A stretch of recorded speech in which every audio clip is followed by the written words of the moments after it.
Hey everyone, welcome to the Paul Smith Ministry channel. I'm Paul Smith, of course, and thank you for checking me out. And this is going to be my first real post because yesterday I posted just an introduction to the channel, trying to offer some basic answers right off the bat to what this channel will be all about and what I plan to post as content and what you can expect to find here, and who I am and why I wanted to start this, and a little bit of background on me, but really just trying to establish some groundwork for the kind of conversations we're having here, because it could be a little strange just jumping right into the conversations that I'm having and not having any familiarity with what this is all about and who I am and anything like that. So I invite you to check out my introduction post if you haven't already, and hopefully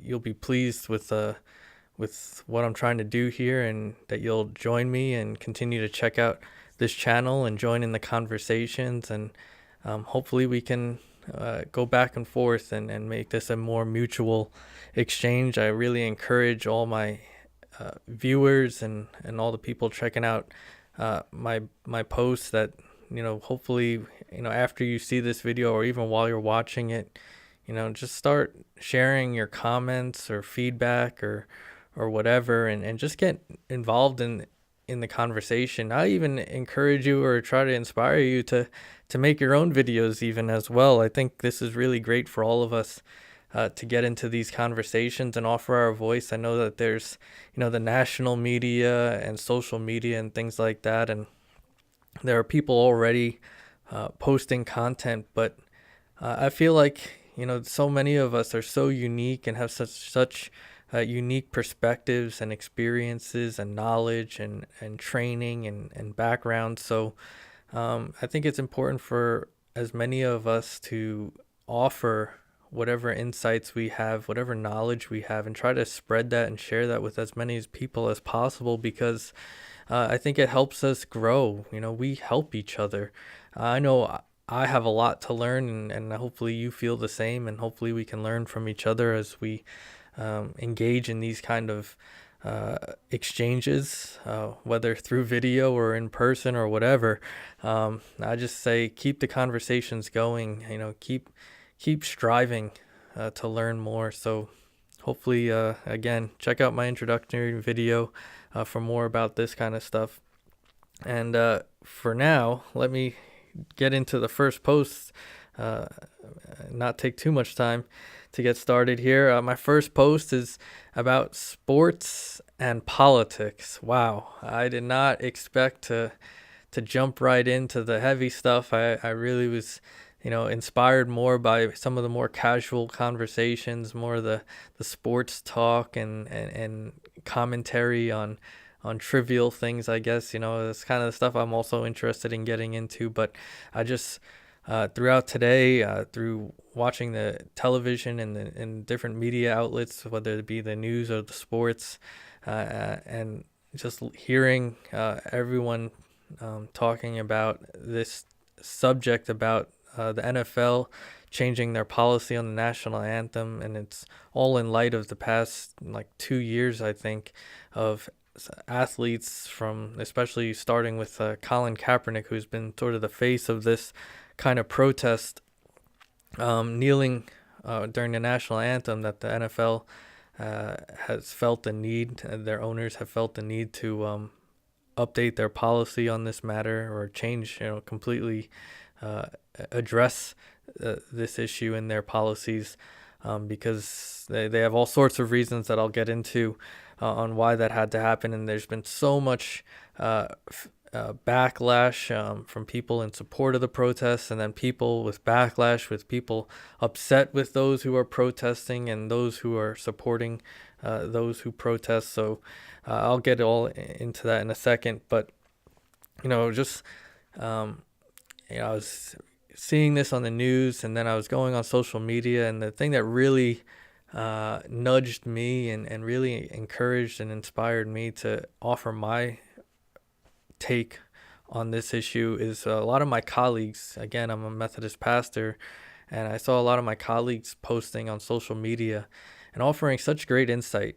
I mean, I have to admit, when these protests started taking place and this Black Lives Matter movement began rising, yeah, I supported it from the beginning. You know, I'm all for what they were doing and what they were trying to accomplish in their protest, which was raise awareness with the injustices against Black people and minorities, especially with the treatment from law enforcement when we have all these cases coming up. And I think it's really because of technology that we're being that these cases are being caught of law enforcement abusing their power and mistreating who end up being innocent Black folk or minorities who end up getting hurt or abused or even killed, and then no accountability afterwards. So much protection for the law enforcement, but not for the victims of this abuse of power.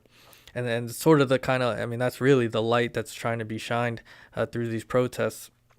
And I have to, I'm admitting that I support these protests. I support this movement. I support raising awareness. I support the victims of this issue, and want to, support that. But I did it in a very casual way. I'll be honest. I kind of thought that this is a nice thing that the athletes are doing to raise awareness, a very effective thing because they have such a great platform to raise awareness. And then all the people that are finding different strategies and different ways to raise awareness and to make a difference through the Black Lives Matter movement.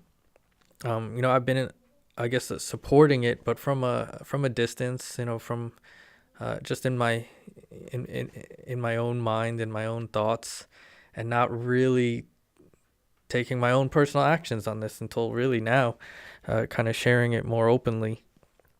And that's because I've sort of been just analyzing and observing and really processing the different responses, and trying to, and wondering how to react, how to respond appropriately to everything that's been going on with this issue as it develops more and more. Again, it's been like 2 years that this has been going on, and now this policy has been put into place. So now it's like the next big step in what's to come. And so we have that. We have a change in the policy, and now so much attention and outrage being expressed in the media and on social media.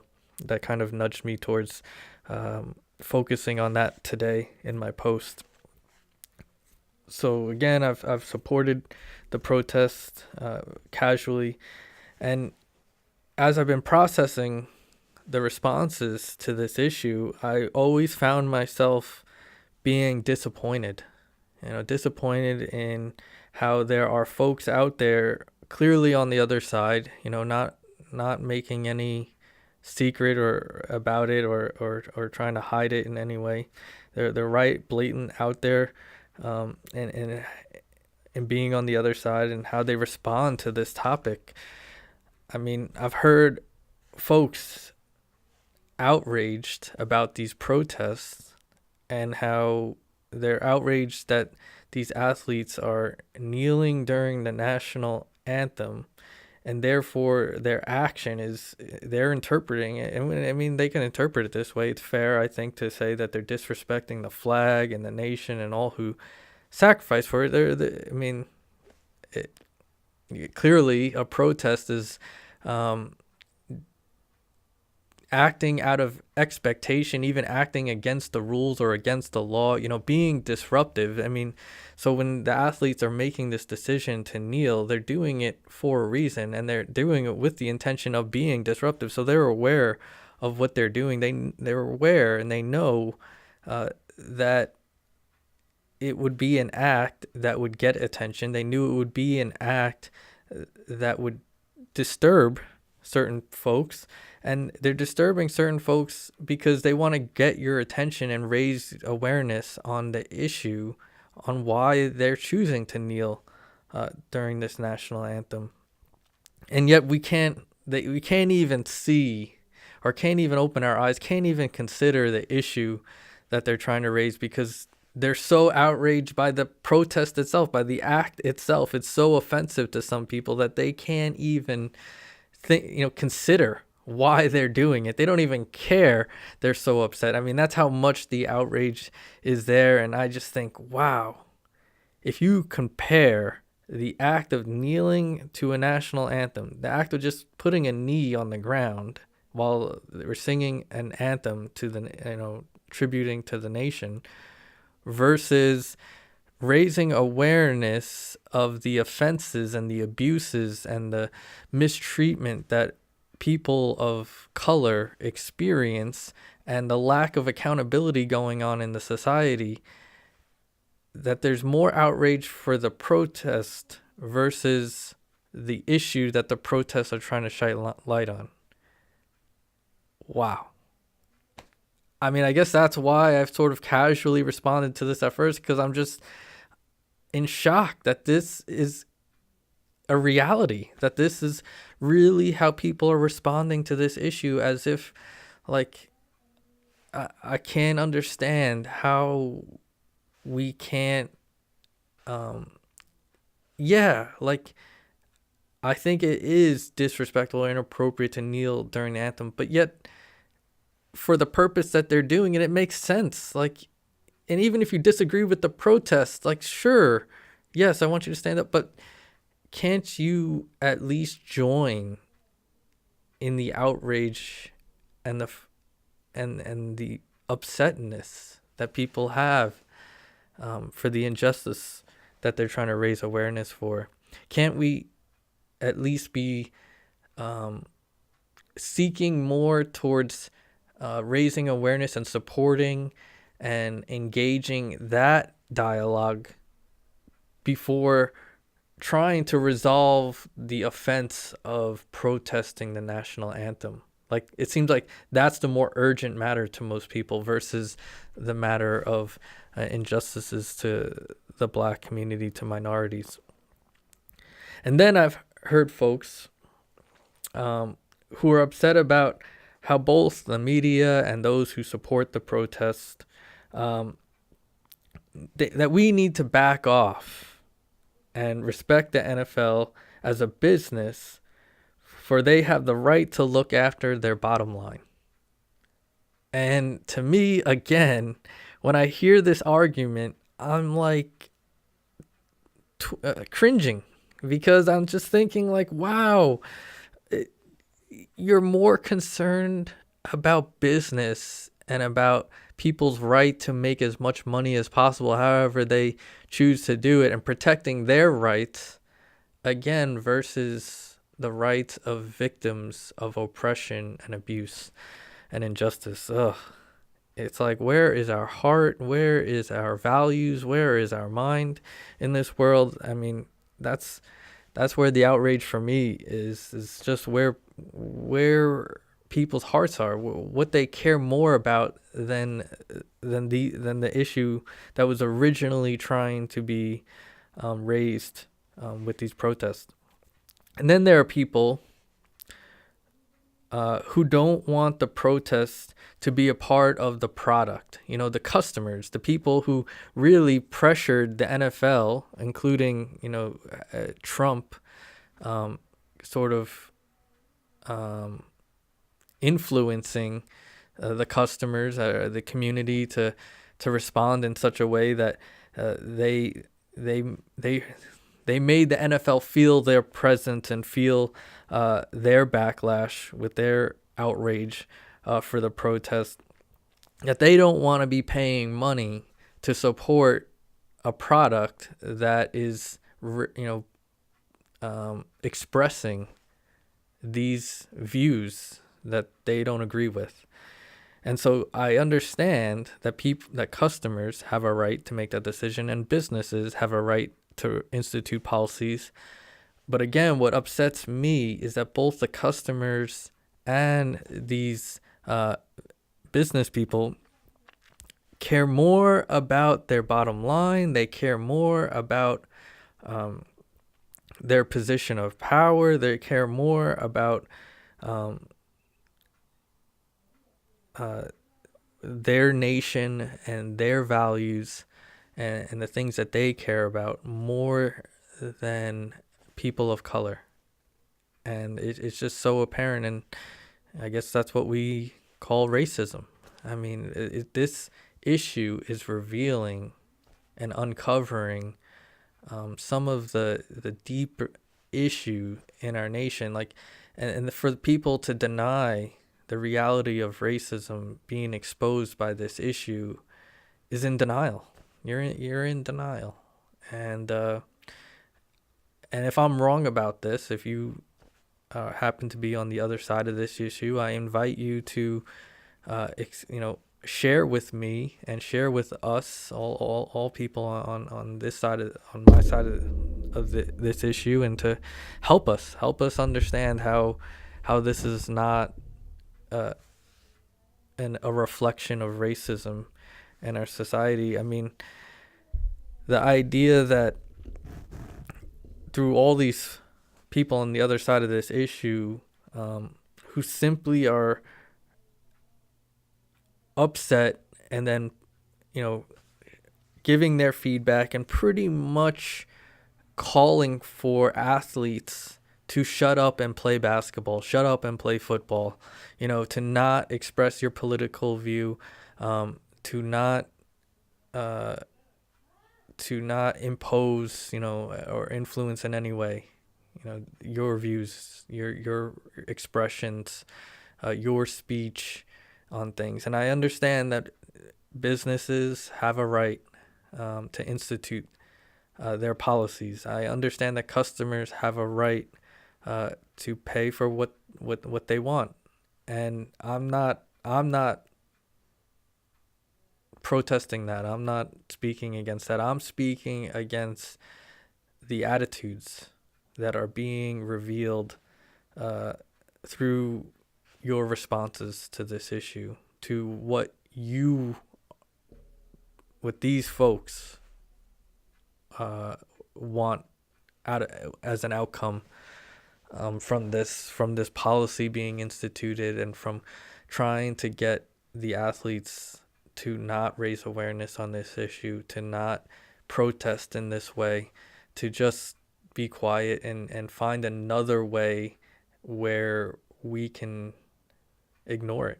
I mean, pretty much that's the goal, is to not raise awareness, to ignore it, to hide it, to shove it aside, and to not give it the attention that it deserves. And I guess they're being successful at it, and that's sort of why I see my colleagues and other folks that support the protests trying to speak up as much as possible, trying to make their voice heard, trying to make our presence felt, because we can't just simply accept and tolerate this. And I'm really wasn't planning on sharing this, but again, my colleagues on social media were the first ones that I saw this morning on social media with their posts and providing feedback that made me think, like, maybe we do need to say something about this issue. And this issue has been going on for a while, and it needs its talking. It's not going to be resolved today, but we can continue the conversation. We need to have the conversation, and that's why people are speaking up. And so one of the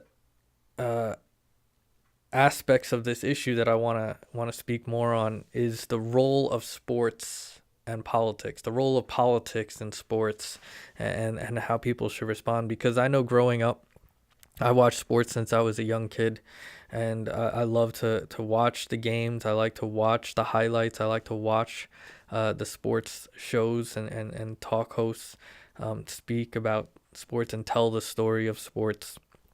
And one of the things that I always heard growing up was that sports was a venue or a place for people to separate from politics. If you're tired, you need a distraction. You need to get away from the news and from all the things that are going on in the world, and all the politics going on, that the sports was a great place to turn to for rest, from respite, from all that stuff, heavy stuff.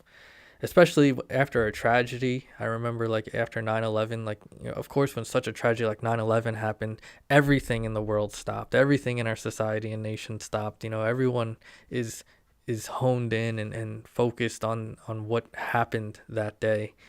And I remember, you know, one of the first conversations, following that tragedy, trying to get back to normalcy and trying to get things going again, was talking about, getting the games, the sports to restart again. And there is a place for sports to help us, be distracted or to get away from the heavy stuff. We need those places. There is a valid reason for sports and games and entertainment to help us with that. Yet there is also a history of athletes using their platform to address social issues and raise awareness in order to make a difference in the world.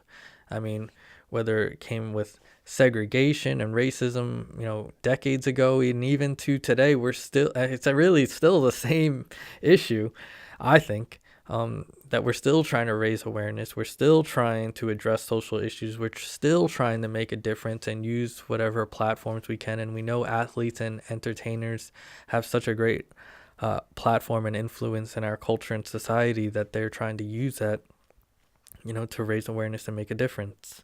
And the debate is, well, where does politics belong? Well, it can be, sports can be a place to completely disconnect from the heavy stuff in the world. Yet at the same time, sports will never be a place completely devoid of social action and political speech. So I think that's something we need to better understand and stop resisting so much. I mean, even like, especially, when we disagree with what's going on, it seems like that's when we most resist it.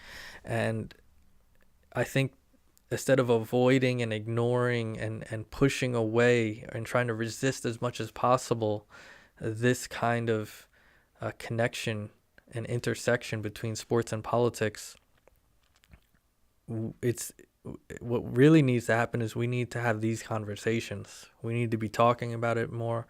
We need to be engaging it more. We need to go face to face with it, and we need to address the real problems. We need to acknowledge that there is a problem. I mean, there are people who are denying that there's even a problem that needs to be addressed. I mean, that's how much these conversations need to take place. And this debate about where politics belongs in the world, whether like we need to compartmentalize and separate politics into its own box, and it shouldn't intersect with anything in our society, which can never happen. It even happens in the church. As a pastor, it happens all the time.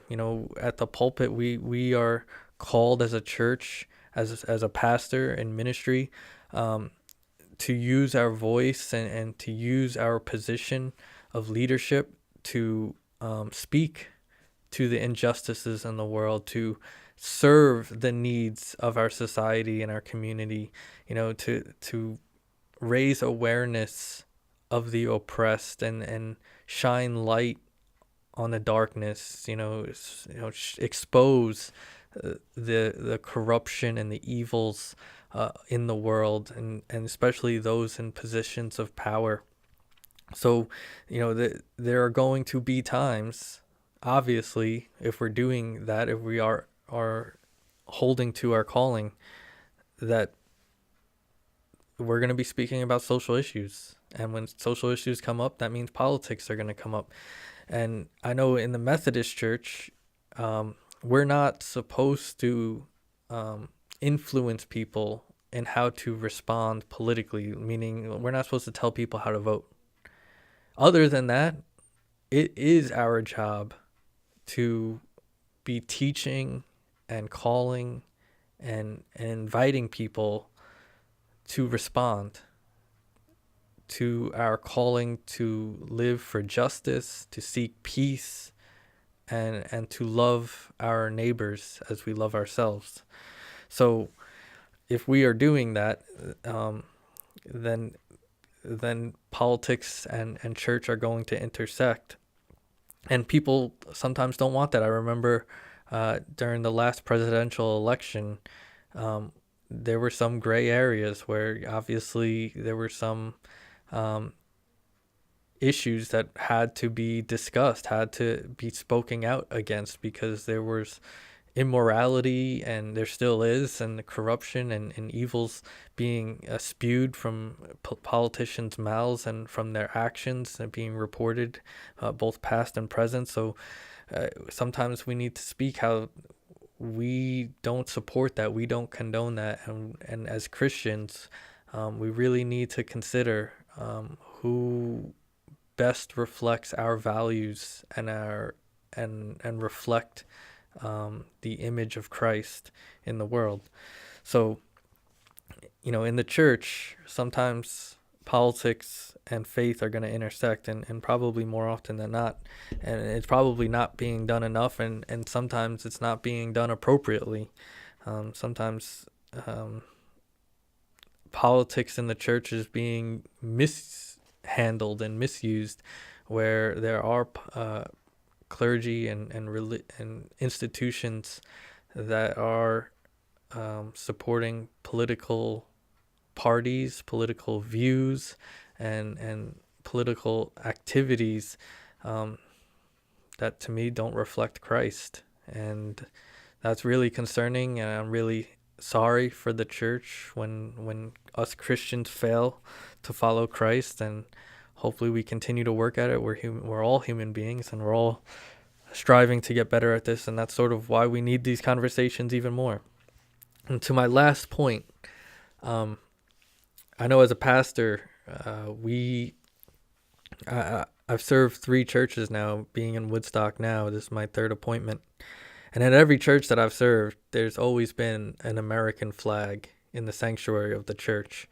And I have always attempted to try to remove that American flag from the sanctuary, because, it's funny how we have folks who will say they don't want politics mixing with the church, and those same folks will be the same people who would be upset with me removing the American flag from the sanctuary, because I'm disrespecting the flag. I'm disrespecting all of those who love our nation and support our soldiers, and believe that our church should be supporting this nation and showing respect for it, being housed in this great land, as I've heard.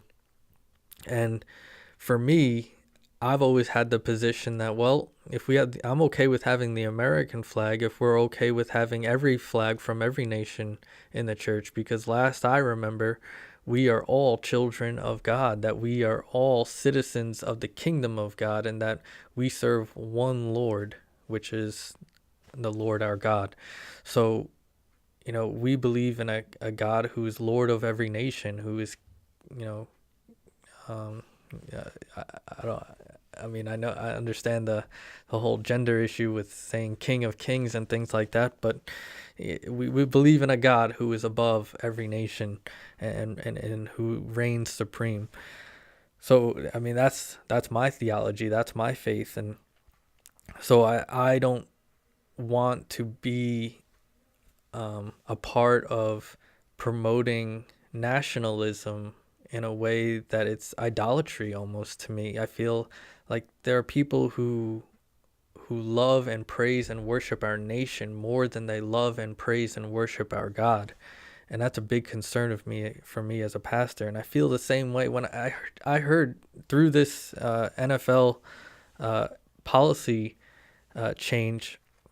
I learned that the reason that the NFL even has the national anthem as a part of the ceremony of the football game, Sunday football game, is because our Department of Justice paid the NFL to have that as a part of the football experience. To promote nationalism, patriotism, or whatever.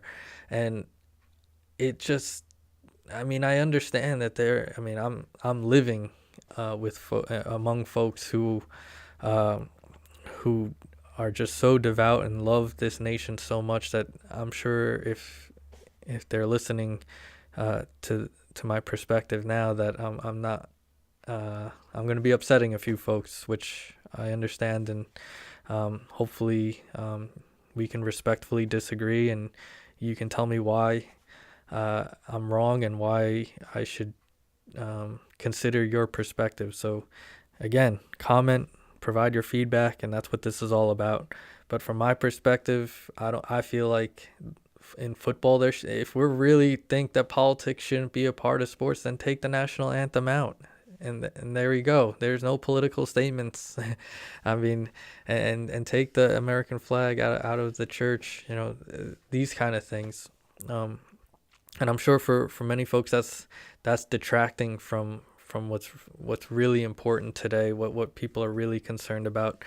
And again, it's about raising awareness. It's about addressing the more serious issues in our society, and understanding which are more serious. I think we need to have that conversation, and we need to really point that out to people and really make them make that decision, and make them reveal their heart, make them reveal their mind and their soul, and may they be convicted through that, and may we learn and teach each other how we ought to think, and how we ought to live this life, and how we ought to respond to the issues going on in the world. So hopefully I started some of that, I stimulated some of that through whoever of you are checking this post out. So I thank you for hearing me out, and I keep encouraging you to offer your feedback, and let's keep this conversation going. So that's